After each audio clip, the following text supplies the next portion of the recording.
کیونکہ ان کو حضور صلی اللہ علیہ وسلم نے بتا دیے تھے نا نام. تو کہتے ہیں میں تمہیں قسم دے کے پوچھتا ہوں کہ میرا نام تو اس لسٹ میں نہیں تھا. یہ عمر کہہ رہے ہیں جو اتنی قربانیاں کر کے مکہ چھوڑ کے مدینہ آئے ہیں، اپنا گھر بار چھوڑ کے سب کچھ، اور ہر موقع پر قربانیاں کرتے نظر آ رہے ہیں، جان سے، مال سے، وقت سے، ہر چیز سے. ان کو خوف ہے اور فکر ہے کہ دیکھو میرا نام تو نہیں اس لسٹ میں منافقین والی.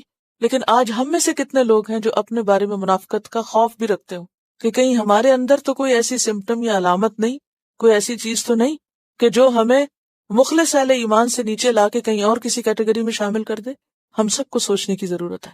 ایک چھوٹا سا ٹیسٹ میں آپ کو دے رہی ہوں، چھوٹی چھوٹی چیزوں کا جائزہ لیجیے. جب ہم گھر میں ہوور لگاتے ہیں تو کس دل سے لگاتے ہیں؟ اگر یہاں لگانا پڑے تو کس دل سے لگاتے ہیں؟ چھوٹا سا اپنے آپ کا اندر سے جائزہ لیجیے. گھر میں اگر ہمیں شیشہ صاف کرنا ہو تو ہم کس طرح کرتے ہیں؟ کوئی چیز بنانی ہو، رکھنی ہو، اٹھانی ہو، کس دل سے اور کس نیت اور کس جذبے سے اپنے ذاتی کام کرتے ہیں؟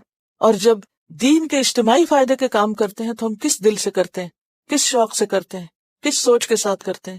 بس صرف ڈیوٹی پوری کرنی ہے. گھر میں تو ہم یہ نہیں سوچتے کہ صرف ڈیوٹی پوری کرنی ہے. اس کہتے ہیں یہ میرا کام ہے.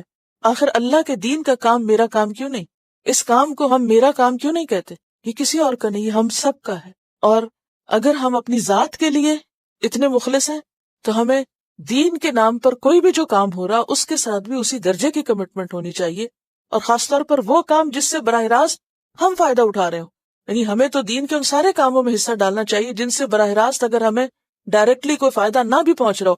کہاں یہ کہ وہ جگہیں اور وہ کام جس سے ہمیں فائدہ پہنچ رہا ہو اس میں بھی اگر ہم ہاتھ لگاتے ہوئے ڈریں اور پیچھے رہیں اور بہانے کریں اور کسی نہ کسی طرح چھپنے کی اور بھاگنے کی فکر کریں تو پھر ہم کیا کریں؟ کیونکہ ہمارے سامنے تو کوئی جنگ ونگ تو ہے نہیں، ہم نے کہاں جانا ہے اور کیا ہم قربانی کریں گے دین کے نام پر؟ یہی چھوٹی چھوٹی قربانیاں نا.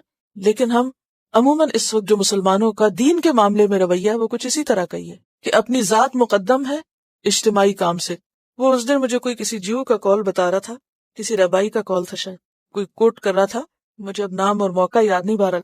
اس نے کہا کہ وہ ہم اتنی نمازیں تو نہیں پڑھتے جتنی مسلمان پڑھتے ہیں، ہم اتنی دعائیں تو نہیں کرتے جتنی مسلمان کرتے ہیں، ہاں ہم کنٹریبیوٹ کرتے ہیں اور مسلمان نہیں کرتے. یعنی کہ ہم اجتماعی کاموں کے لیے اور اپنے مشن اور کاز کے لیے جو وقت دیتے ہیں اور جو مال دیتے ہیں اور جو اپنی ایفرٹس لگاتے ہیں وہ مسلمانوں میں نظر نہیں آتی. یہاں ہمارے اور ان میں فرق ہو جاتا ہے. یعنی اس چیز میں ہم آگے، اور یہ بالکل حقیقت ہے. انڈیویجولی ہم اپنے نماز روزہ اور اپنی تسبیح اور اپنے فائدے کی کچھ چیزیں پھر بھی کر لیں گے، لیکن جہاں ایک کلیکٹیولی اسلام کی خدمت کا کوئی موقع آتا ہے تو وہاں ہم اس کام کو اپنا کام نہیں سمجھتے. خواہ ہم کہیں بھی ہوں، ضروری نہیں کہ میں اس بلڈنگ کی اور یہاں کی بات کریں، کہیں پر بھی کسی فورم پر بھی جہاں بھی ہم جو بھی اللہ ہماری زندگی میں ہمیں موقع دے کچھ کرنے کا. تو یہ تو بہت بڑی قربانیاں جو یہاں مانگی جا رہی ہیں، اور چھوٹی چھوٹی قربانیوں میں بھی اگر ہم اس نیت اور جذبے کو خالص نہ رکھیں اور سستی دکھائیں اور کام چوری کریں اور چھپنے اور بھاگنے کی کریں تو پھر یہ کام کون کرے گا اور کون آگے بڑھے گا؟ جو مائنورٹیز ہوتی ہیں نا، کہیں بھی جو مائنورٹیز اس کو سروائیو کرنے کے لیے اکٹھے ہونا پڑتا ہے. مائنورٹیز کو چیلنجز زیادہ ہوتے ہیں نا، انہیں سروائیو کرنا ہوتا ہے، تو وہ اکیلے سروائیو نہیں کر سکتے. تو پھر ان کا فائدہ کس میں ہوتا ہے، انٹرسٹ کس میں ہوتا ہے؟ تو مل جل کر رہیں.